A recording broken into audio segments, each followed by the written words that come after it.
que antigamente a própria esquerda fazia piada, chacota, matérias da imprensa falando que autoridades brasileiras estão rindo da possibilidade de perder o visto. Só que hoje, né, depois de nos darem essa chance, nos subestimando, eles estão percebendo que a realidade passa a ser essa. Então, não somente esse deputado federal aqui, mas pegou pessoas como Elon Musk, senador Mike Lee e outros mais pelo mundo inteiro estão prevendo e pressionando para que o governo americano aplique as chamadas sanções Magnitsky ou as sanções OFAC, que na verdade, no popular, significam a pena de morte financeira. Uma vez sendo verificado que Alexandre de Moraes sofrerá essas sanções pelas suas atitudes arbitrárias contra a liberdade, ele não poderá sequer abrir uma conta bancária ou passar um cartão Visa ou Mastercard, quanto mais entrar nos Estados Unidos. No sábado, Alexandre de Moraes determinou que a Procuradoria-Geral da República se manifeste sobre o pedido de deputados do PT para que o deputado Eduardo Bolsonaro seja investigado e tenha o passaporte apreendido.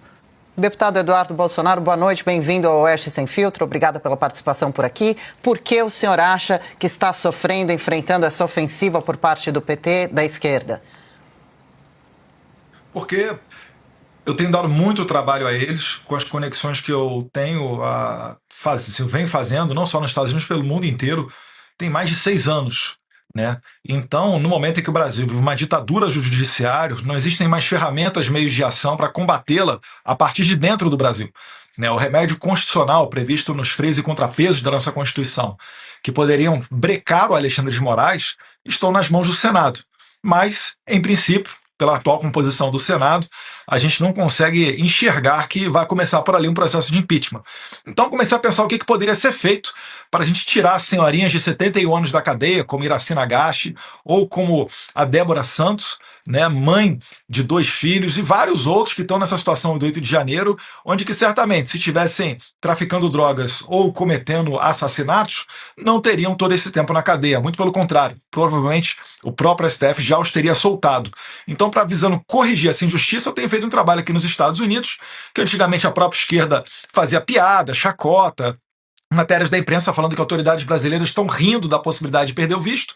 Só que hoje, né, depois de nos darem essa chance, nos subestimando, eles estão percebendo que a realidade passa a ser essa. Então, não somente esse deputado federal aqui, mas pegou pessoas como Elon Musk, senador Mike Lee e outros mais pelo mundo inteiro estão prevendo e pressionando para que o governo americano aplique as chamadas sanções Magnitsky ou as sanções OFAC, que na verdade, no popular, significam a pena de morte financeira. Uma vez sendo verificado que Alexandre de Moraes sofrerá essas sanções pelas suas atitudes arbitrárias contra a liberdade, ele não poderá sequer abrir uma conta bancária ou passar um cartão Visa ou Mastercard, quanto mais entrar nos Estados Unidos. Nós estamos acompanhando. Deputado, eu passo agora a palavra para Silvio Navarro. Peço que o senhor passe a mão aqui assim no queixo, parece que tem um fiozinho, um pedaço de blusa. Pronto, agora sim, Silvio. Deputado, boa noite, é bom revê-lo. Deputado, nos Estados Unidos, já é real a percepção de que o Brasil vive uma ditadura do judiciário? Isso é perceptível nas conversas que o senhor tem tratado tanto no Congresso quanto com outras organizações e autoridades?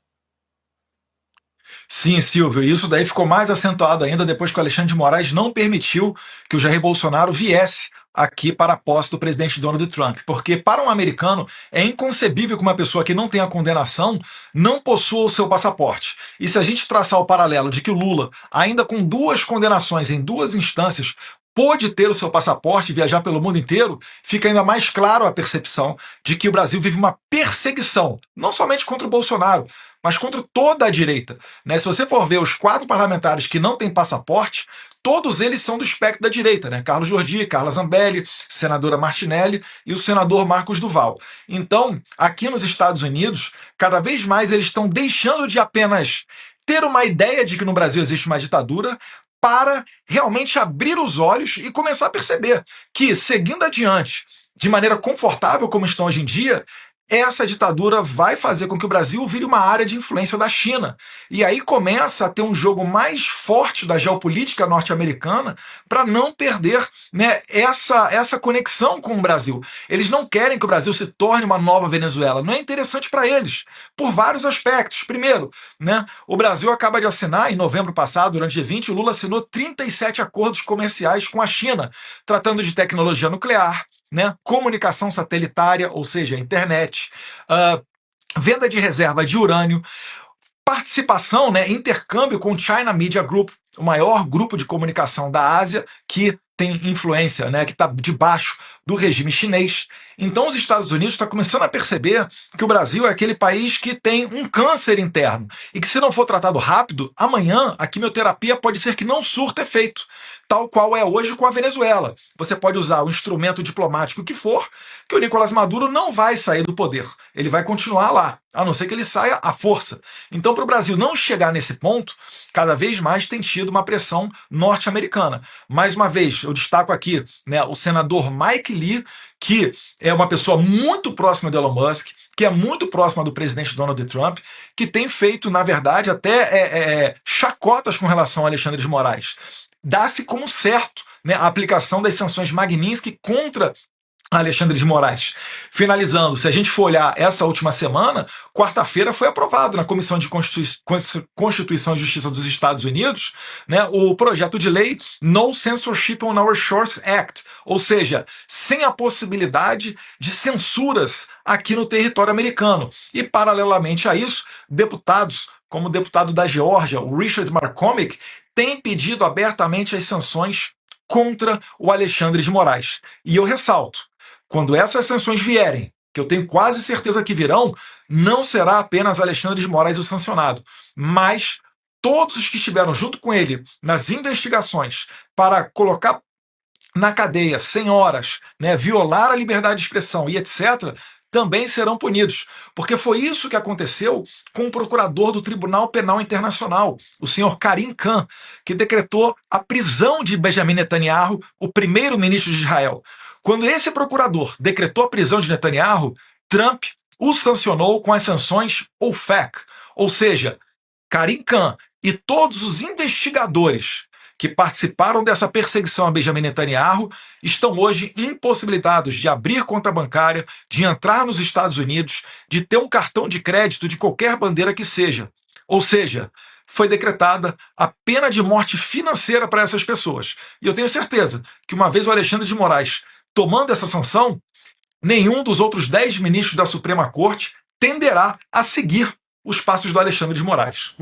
E são novidades para as quais estamos com os olhares bem atentos. Deputado Eduardo Bolsonaro, a palavra agora é de Ana Paula Henkel. Boa noite, deputado. Obrigada pela entrevista, obrigada pela participação no 4x4 ontem, foi um número recorde. Muito obrigada, a audiência também agradece. Deputado, o senhor acha que a oposição acha que confiscando de alguma maneira o seu passaporte, assim como fizeram com o do presidente Bolsonaro, as informações sobre o Brasil e o que está acontecendo, né, no nosso regime totalitário no Brasil, que essas informações elas não chegarão mais nos Estados Unidos? O senhor acha que eles acreditam nisso? Eles, na verdade, Ana Paula, vão tentar me brecar. Isso daí é um sinal de desespero deles. Mas, por exemplo, eu sei que você tem contato com pessoas dentro do Senado Federal, dentro da Câmara dos Deputados, né? É aí seu vizinho de San Diego, o deputado federal Darrell Issa. E eu pergunto, o que eles vão fazer contra você, Ana Paula? Vão cancelar o seu passaporte, igual fizeram com Rodrigo Constantino e Paulo Figueiredo? A gente até espera que isso daí ocorra, né? A história ela mostra pra gente que uma ditadura, antes dela cair, ela tenta fazer os últimos apelos. Ela tenta dobrar pelas últimas oportunidades as suas apostas. Mas isso daí acaba não tendo efeito prático, né? Mais uma vez, vocês imaginam só, um ministro da Suprema Corte brasileira, que todo mundo sabe o que está fazendo, as atrocidades que está cometendo, né? Deixou o Jair Bolsonaro inelegível porque se encontrou com embaixadores, porque fez um discurso de um carro de som no 7 de setembro. Uma pessoa que está jogando senhorinhas na cadeia, uma pessoa que não segue devido ao processo legal, uma pessoa que faz o interrogatório dos delatores como Mauro Cid, algo que a lei expressamente prevê como ilegal e passível de anular todas as provas. Uma pessoa que está abrindo inquéritos. Eu, quando eu fiz faculdade de Direito lá na FRJ, no Rio de Janeiro, né, tenho a minha OAB também, sou advogado, eu fui ensinado de que o processo judicialiforme tinha acabado no regime militar, né, como eles dizem, na ditadura militar. Mas agora, quando o cliente, quando o réu é do espectro da direita, parece que tudo pode. Não, não é assim.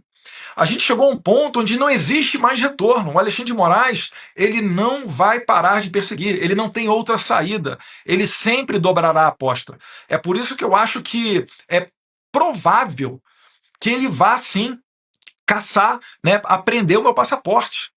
Porque ele já fez isso no passado, né, sem autorização, ou melhor, com parecer contrário da PGR.